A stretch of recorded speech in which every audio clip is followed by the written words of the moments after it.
What's cracking, everybody? Changed it up again. Some of you like when I have the more personal setting like this, and some of you like the green screen, so I figured I'll mix it up, right?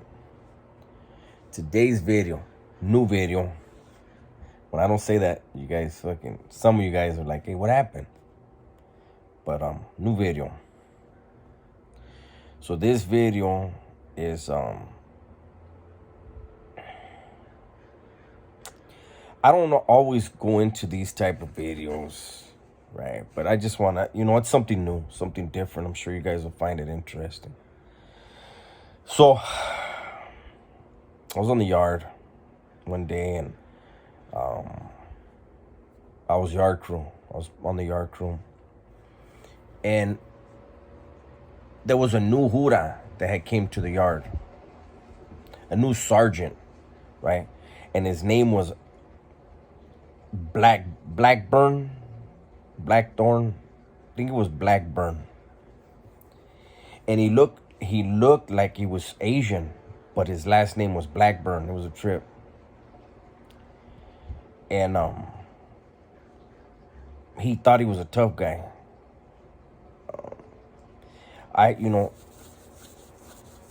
To survive prison, to excel in that environment, you're always aware of your surroundings at all times.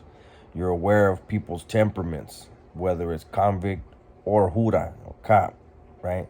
You're aware of their temperaments. You have to know who you're interacting with, who you're dealing with, right? So it's me being on the yard crew, I was able to see him more than others, right? I swear he had been on the yard maybe a week. And he had a foul mouth, didn't know how to talk to people. So I was like, this dude's going to be a problem, right? Well, one day, and I want to say it was one of the days where it was the small sides yard. And what I mean by that is, so all the raza from Southern California was on the big side. All the raza from Northern California was on the small side. They weren't getting yard at all. They were getting concrete yard because they were caught up in a lawsuit against the CDC, right? So on the days it was a small size yard, and this was a ploy that the administration was using. They wouldn't let any raza from Southern California out unless they were on the yard crew. That was 6 dudes, and nothing but rivals out there with them, with the exception of that raza from up north, right? And I believe, if I remember right, it was one of those days. And we're at the table, and we were gambling. There was just a few of us out there, and we were gambling. We were playing cards. If I remember right, it was blackjack. And we were completely in the wrong. None of us heard yard recall because we're all having fun, talking shit, bullshitting. And next thing you know, when we heard yard recall, we thought it was equipment recall, right? When you hear equipment recall, that means you got 5 minutes left to yard. So when they said yard recall, we thought, okay, we got 5 minutes left, so we keep playing. I look up, and guess who's coming, man? Sergeant Blackburn with other huras. I know that we got heat on us, right? So I look up and I see it, and I tell everybody, hey, don't even look, put your shit away. The huras are on us. So homies like, fuck. So dudes are putting their shit away. And I tell them he's an asshole. And one of the vatos starts walking off to the side like, fuck it, I'm going to try to just walk off like I don't see him, right? And the sergeant goes, hey, motherfucker, get your fucking ass back over there at that table. All of you motherfuckers stay right there, right? When he said that, the temperature turned up immediately. Right away, Vatos was like, I'm going to whack him. I'm going to get my shit back out. I'm going to whack him right now. And I was like, nah. And the reason why I said no is because we fucked up and we're late, right? And I was like, let me handle this. And they were like, hey, are you sure? And I was like, keep your shit put away. Let me handle this. As he's getting closer, now, mind you, we are all very upset. You don't cuss at people like that. You don't talk to people like that, regardless of if it's a jura or if it's a convict. If it's a cop or a convict, you're going to speak to somebody with respect. You're going to treat them like a man, right? And as he's getting closer, I'm thinking, fuck, hey, I'm going to have to get into it with this dude right now. I'm going to have to check him. And I see out of the corner of my eye, another sergeant coming through. This sergeant had been to High Desert. This sergeant knew what time it was. It was a Mexicano named Avitia. And I look over and then I tell everybody, hey, kick it, I'm going to talk to Avitia. So the juras walk up, you, come here. And they start patting people down, right? I'm on the other side of the table, kind of by the track. And so they haven't got to me yet.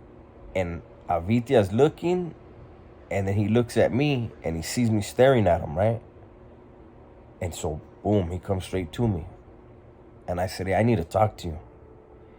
He said, yeah, what's going on? And I said, listen, man. You know the raza, we give everybody respect, man. We don't ever disrespect nobody unless we're forced to. This motherfucker right here, your coworker, your fellow sergeant, this is how he walked up. Now I get it. We were in the wrong. We have a pat down coming, or maybe a cell search coming, whatever, however he wants to handle it. But we have that coming respectfully, right? Because if we're gonna start disrespecting, you know how we disrespect. So you need to fix that, or we're gonna fix it. And he's like, no, hey, I got it, don't trip. Just give me a minute, let me talk to him. So he walks around the table and he starts talking to Blackburn, right? And so next thing you know, he says, hey, he tells the other COs, just cuff them all up and escort them in the cages. So the pat down stopped. They didn't finish patting. I didn't get patted down. A couple dudes didn't get patted down. And so the COs escort us all down by the program officer, start putting us in the cages. Avitia took Blackburn through the breezeway to the small side to walk him around the back, to run him down on, hey, this is what time it is. Whatever he had to tell him about that yard and what was going on there, right? And so we're in their cages, Vato's, hey, Jose, and I'm like, shh, the juras are probably upstairs, because that's what they do. The squad will sit upstairs above the cages to listen. So I'm like, hey, everybody just be quiet and, let's see what happens. The gate opened into where we were all, because it's under the visiting, it's by medical and education. The little band room and shit is all down there. There's a bunch of cages, about 11 cages, right? And there's two ways to come through the small side or the big side, but there's chain link fence, right?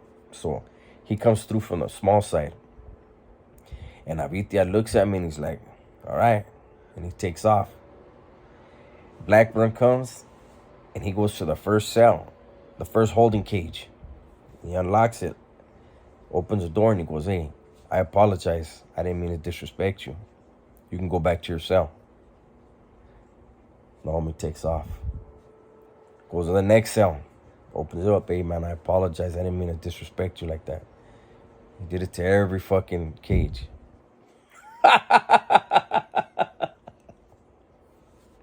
And I'm laughing because it was so unnecessary.